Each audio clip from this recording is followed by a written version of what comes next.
सरकार तो आलम सल्लल्लाहु अलैहि वसल्लम को मुकद्दस किताब कुरान में फरमाया गया है कि ए हबीब सल्लल्लाहु अलैहि वसल्लम अजाब का मजाक उड़ाने वालों से फरमा दें कि जाओ और जमीन में सैर करके देखो कि झुटलाने वालों का कैसा अंजाम हुआ। यहाँ जमीन से मुराद वो जमीन है जहाँ पिछली कौमों पर अजाब आया और अब तक वहाँ उन उजड़ी बस्तियों के आसार मौजूद हैं। लिहाजा नाजरीन, आज की इस वीडियो में आपको एक ऐसी ही बस्ती के मुतालिक बताएंगे जो इंतहाई मुकद्दस सरजमीन पर वाक़े है। दुनियावी तौर पर भी इसको एक खास दर्जा दिया गया है, लेकिन हुजूर सल्लल्लाहु अलैहि वसल्लम ने इस खतरनाक जगह जाने से मना फरमाया। वीडियो में आप ये भी जानेंगे कि साइंसदान इस जगह के मुतालिक क्या कहते हैं। तो नाजरीन, इस बदबख्त बस्ती का किस्सा मुकम्मल तहकीक के बाद यूं बयान हुआ है कि सहराए अरब की वादियों में एक कदीम और पुरअसरार शहर मौजूद है जो औला नामी इलाके में अपना वजूद रखता है। ये हैरान कुन इलाका सदियों तक सहराओं की रेत में पोशीदा रहा है, लेकिन आज इस जगह को यूनेस्को की कदीम तरीन सकाफती विरसे का दर्जा हासिल है। ये जगह मौजूदा सऊदी अरब के इंतजामी खित्तातुल मदीना के इलाके अल फलाह में वाक़ है, जो ज़ुहूर इस्लाम से पहले का एक इंसानी मुआशरा और तहजीब है। इस कदीम शहर की अक्सर बाकियात सल्तनत नबती से ताल्लुक रखती हैं। यहाँ पर कदीमुल हयान और कदीम रूमी बादशाहत की कब्जाजात के आसार नबातीन सल्तनत से कबल और बाद के भी मिले हैं। यहाँ आपको बड़े बड़े पहाड़ नजर आते हैं जिनको इंतहाई महारत से तराश कर इन्हें मोहल्लों और घरों का रूप दिया गया था। माहिरीन आसार कदीमा का कहना है कि इस कदर सख्त और पथरीले पहाड़ों में रिहायशी तामीरात करना आम इंसानों के बस की बात नहीं।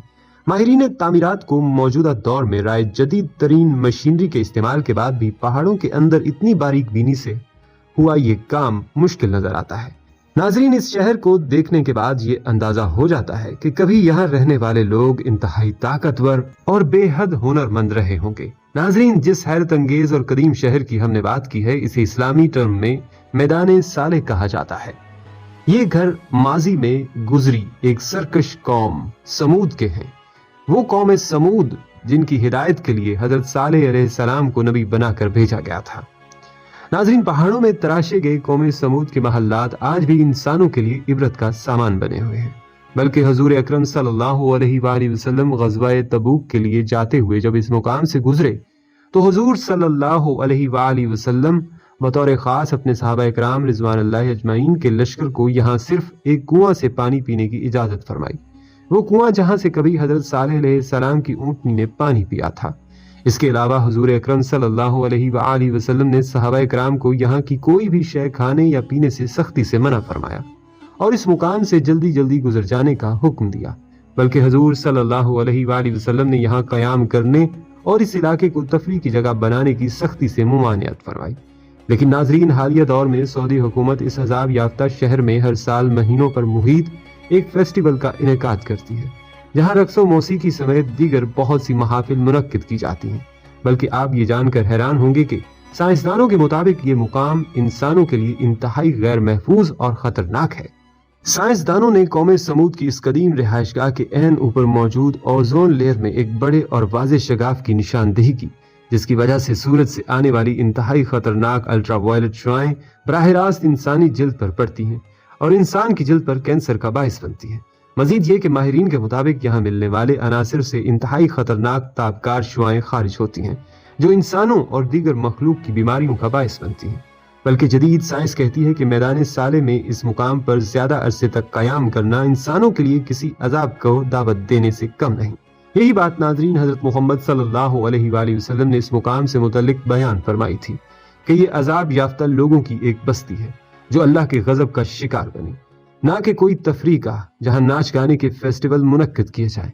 सऊदी अरब की हुकूमत 1972 से इस शहर को इसकी इस तारीखी हैसियत से हटकर इसे सियाहत और तफरीह की कशिश के लिए मदायन साले के तौर से फरोग दे रही है और इसको कौमी तहजीबी तशख्खुस की हैसियत से महफूज किया गया है।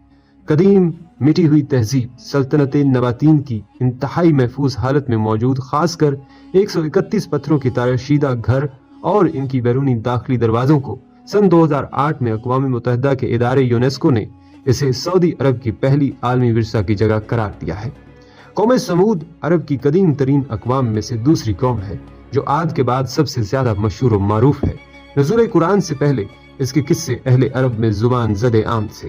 زمانہ جاہلیت کے اشعار اور خطبوں میں بکثرت اس کا ذکر ملتا ہے۔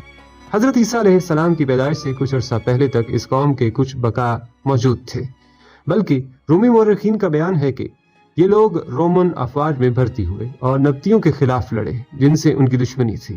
اس قوم کا مسکن شمالی مغربی عرب کا وہ علاقہ تھا جو آج بھی الحجر کے نام سے موسوم ہے۔ موجودہ زمانہ میں مدینہ اور تبوک کے درمیان حجاز ریلوے پر ایک اسٹیشن پڑتا ہے جسے مدائن صالح کہتے ہیں۔ یہی سمود کا صدر مقام تھا اور قدیم زمانہ میں حجر کہلاتا تھا۔ اب تک وہاں ہزاروں ایکڑ کے رقبے میں وہ سنگی عمارتیں موجود ہیں جن کو سمود کے لوگوں نے پہاڑوں میں تراش تراش کر بنایا تھا، اور اس شہر خاموشہ کو دیکھ کر اندازہ کیا جاتا ہے کہ کس وقت اس شہر کی آبادی 4-5 لاکھ سے کم نہ تھی۔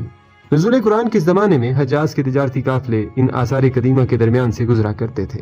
نبی صلی اللہ علیہ وآلہ وسلم غزوہ تبوک کے موقع پر جب ادھر سے گزرے تو آپ نے مسلمانوں کو یہ آثار عبرت دکھائے اور وہ سبق دیا جو آثار قدیمہ سے ہر صاحب بصیرت انسان کو حاصل کرنا چاہیے۔ ایک جگہ آپ صلی اللہ علیہ وآلہ وسلم نے ایک کنویں کی نشاندہی کر کے بتایا کہ یہی وہ کنواں ہے جس سے حضرت صالح علیہ السلام کی اونٹنی پانی پیتی تھی، اور مسلمانوں کو ہدایت کی کہ صرف اسی کنویں سے پانی لینا، باقی کنووں کا پانی نہ پینا۔ ایک پہاڑی درے کو دکھا کر آپ صلی اللہ علیہ وآلہ وسلم نے بتایا کہ اس درے سے وہ اونٹنی پانی پینے کے لیے آتی تھی۔ چنانچہ وہ مقام آج بھی پج الناپا کے نام سے مشہور ہے۔ ان کے کھنڈروں میں جو مسلمان سیر کرتے پھر رہے تھے ان کو آپ صلی اللہ علیہ وآلہ وسلم نے جمع کیا اور ان کے سامنے ایک خطبہ دیا جس میں سمود کے انجام پر عبرت دلائی اور فرمایا کہ یہ اس قوم کا علاقہ ہے جس پر خدا کا عذاب نازل ہوا تھا، لہذا یہاں سے جلدی گزر جاؤ، یہ سیرگاہ نہیں ہے بلکہ رونے کا مقام ہے۔ فرمایا کہ قوم سمود اپنے عالی شان محلات، سرسبز و شاداب کھیت کھلیان، خوبصورت مرغزاروں اور نعمتوں کی فراوانی کے سبب غرور، تکبر اور سرکشی کے نشے میں چور تھے، اور چونکہ تکبر اور کفر کا چولی دامن کا ساتھ ہے تو یہ بھی ابلیس کے پیروکار بن گئے۔ حالانکہ کچھ ہی عرصے پہلے قوم عاد پر قہر الہی کے مناظر ان کے سامنے تھے۔ یہ بھی اپنے ہاتھوں سے تراشے ہوئے پتھر کے خداؤں کی عبادت کرتے تھے۔ ان کے معاشرے سے حق و انصاف ناپید ہو چکا تھا، بے حیائی، فحاشی آخری حدود چھو رہی تھی، مقدس انسانی رشتوں کا احترام ختم ہو چکا تھا، رقص و سرور، عیش و عشرت، شراب و شباب ان کی زندگیوں کے لازمی جز بن چکے تھے۔ ایسے میں اللہ تعالیٰ نے اس قوم ہی میں سے ایک خدا ترس اور بہت نیک انسان حضرت صالح علیہ السلام کو نبوت کے منصب پر فائز فرمایا تھا۔ دیگر نبیوں کی طرح حضرت صالح علیہ السلام نے بھی اپنی قوم کو راہ راست پر لانے کی بہت کوشش کی۔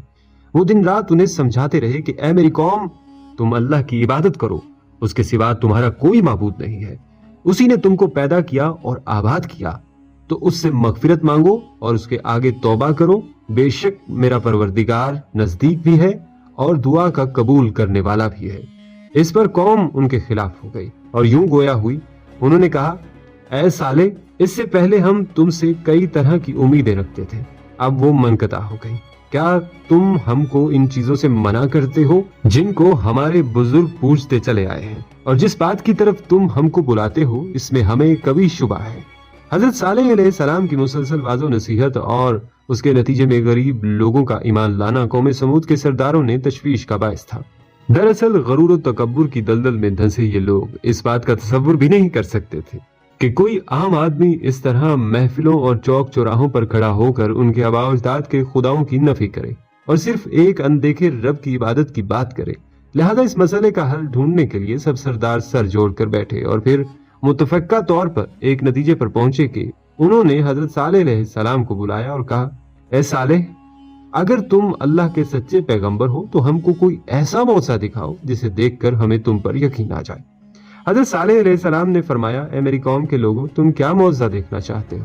انہوں نے کہا کہ ہم چاہتے ہیں کہ یہ جو سامنے چٹان ہے اس میں سے ایک ایسی اونٹنی برآمد کرو جو گابن ہو، بچہ دے، ہم سب کے لیے دودھ مہیا کرے اور اس میں فلاں فلاں خوبیاں ہوں۔ حضرت صالح علیہ السلام نے ان سے فرمایا، اگر میں تمہاری شرط پوری کر دوں تو کیا تم اللہ پر ایمان لے آؤ گے؟ انہوں نے جواب دیا، ہاں، ہم تمہارے رب پر ایمان لے آئیں گے۔ حضرت صالح علیہ السلام نے اللہ تعالیٰ کے حضور گڑ گڑا کر دعا فرمائی اور اپنی قوم کی فرمائش پوری کرنے کی التجا کی۔ اللہ تعالیٰ نے اپنے نبی کی دعا قبول فرمائی اور دیکھتے ہی دیکھتے چٹان شق ہو گئی اور اس میں سے ایک طویل القامت خوبصورت اونٹنی برآمد ہوئی جس میں وہ سب خوبیاں تھیں جن کی قوم سمود نے فرمائش کی تھی۔ ये मुहय्यरुल अक़ूल मनाजिर देखकर कौम समूद लाजवाब हो गई। इस मौके पर कौम के सरदारों में से एक जिंदा बिन अमर बिन महल्लात बिन लबीद अपने चंद साथियों के साथ ईमान ले आया, लेकिन अक्सरियत अपनी हठधर्मी पर कायम रही और उसे जादू का कमाल जाहिर करती रही। इस मौके पर हजरत सालेह अलैहिस्सलाम ने अपनी कौम से फरमाया, ऐ मेरी कौम, ये नाका अल्लाह की भेजी हुई ऊंटनी है जो तुम्हारे लिए एक मौजा है। अब तुम इसे अल्लाह की जमीन में खाती हुई छोड़ दो और इसे किसी तरह की तकलीफ न देना, वरना अल्लाह का अजाब तुम्हें फौरी पकड़ लेगा। ऊंटनी और उसका बच्चा सारा दिन नखलिस्तान में चरते रहते थे। सब कबीले वाले पेट भरकर ऊंटनी का दूध पीते, लेकिन वो कम ना होता। हजरत सालेह अलैहिस्सलाम ने कुएं के पानी को भी तकसीम कर दिया था। एक दिन ऊंटनी पानी पीती थी और एक दिन समूद के लोग। जब ऊंटनी पानी पीते आती तो वो कुएं का सारा पानी पी जाती। कुरान करीम में अल्लाह ताला फरमाता है कि साले ने अपनी कौम से कहा, देखो ये ऊंटनी है, एक दिन उसके पानी पीने की बारी है और एक मुअय्यना रोज तुम्हारी बारी, और इसको कोई तकलीफ न देना, नहीं तो तुमको सख्त अजाब आ पकड़ेगा। लेकिन कुछ ही अरसे बाद कौम समूद को ऊंटनी की मौजूदगी खटकने लगी। उन्हें अपने हरे भरे नखलिस्तान में आजादी से घूमती फिरती ऊंटनी एक आंख न भाती थी, और जब वो ये देखते कि अपनी बारी आने पर ऊंटनी एक ही सांस में पूरे कुएं का पानी पी जाती है, तो हैरान होकर उसे जादू से तशबीह देते। आखिरकार शैतान के उकसाने पर उन्होंने ऊंटनी से जान छुड़वाने की तदबीर सोचनी शुरू कर दी, और इसका एक ही हल था कि उसे हलाक कर दिया जाए। लिहाजा उन्होंने ऊंटनी को मार डाला। ऊंटनी के कत्ल के बाद जब इन लोगों ने देखा कि कोई अजाब नाजिल नहीं हुआ, तो मारे खुशी के दीवाने हो गए और जश्न मनाते हुए चीख चीख कर हजरत सालेह अलैहिस्सलाम को चैलेंज करने लगे कि तुम जिस अजाब से डराते हो उसे ला कर दिखाओ।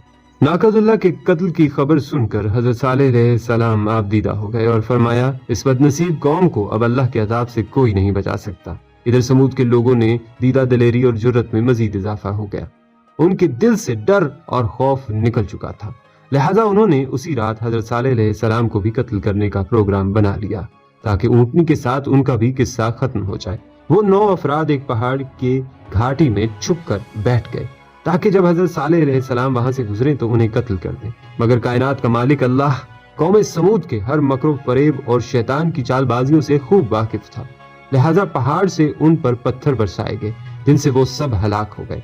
दूसरे दिन जब लोगों का वहां से गुजर हुआ तो देखा कि 9 के 9 अफराद पत्थरों के नीचे मरे पड़े थे। मसनद अहमद में हजरत इब्ने उमर रज़ियल्लाहु ताला अन्हु से मरवी है कि 9 हिजरी में रसूलुल्लाह सल्लल्लाहु अलैहि वसल्लम तबूक जाते हुए जब वादी समूद से गुजरे तो आप सल्लल्लाहु अलैहि वसल्लम ने इस वीराने और उजड़ी जगह को देखकर सहाबा से फरमाया, यहाँ से जल्दी से गुजर चलो, और अगर पानी की जरूरत हो तो सिर्फ इस कुएं का पानी इस्तेमाल करो, जिससे हजरत सालेह अलैहिस्सलाम की ऊंटनी पानी पिया करती थी। बाद सहाबा ने दूसरे कुएं से पानी लेकर आटा गूंद लिया था। आप सल्लल्लाहु अलैहि वसल्लम ने उसे फेंकवा दिया। इस अरसे में आप सल्लल्लाहु अलैहि वसल्लम मुसलसल तौबा और इस्तगफार करते रहे। फिर नबी करीम सल्लल्लाहु अलैहि वसल्लम ने अपने सहाबा को मना फरमाया कि कौम समूद जो अजाब से हलाक हुई उनके घरों और बस्तियों में ना जाएं, और फरमाया कि मुझे खौफ है कि कहीं तुमको भी वही अजाब न पहुंच जाए जो उनको पहुंचा था, लिहाजा उनके पास न जाओ। हमारी अल्लाह पाक से दुआ है कि अल्लाह पाक हमें सीधे रास्ते पर चलने और अपने नबी करीम सल्लल्लाहु अलैहि वसल्लम के अहकामात पर अमल करने की तौफीक अता फरमाए। आमीन या रब्बुल आलमीन।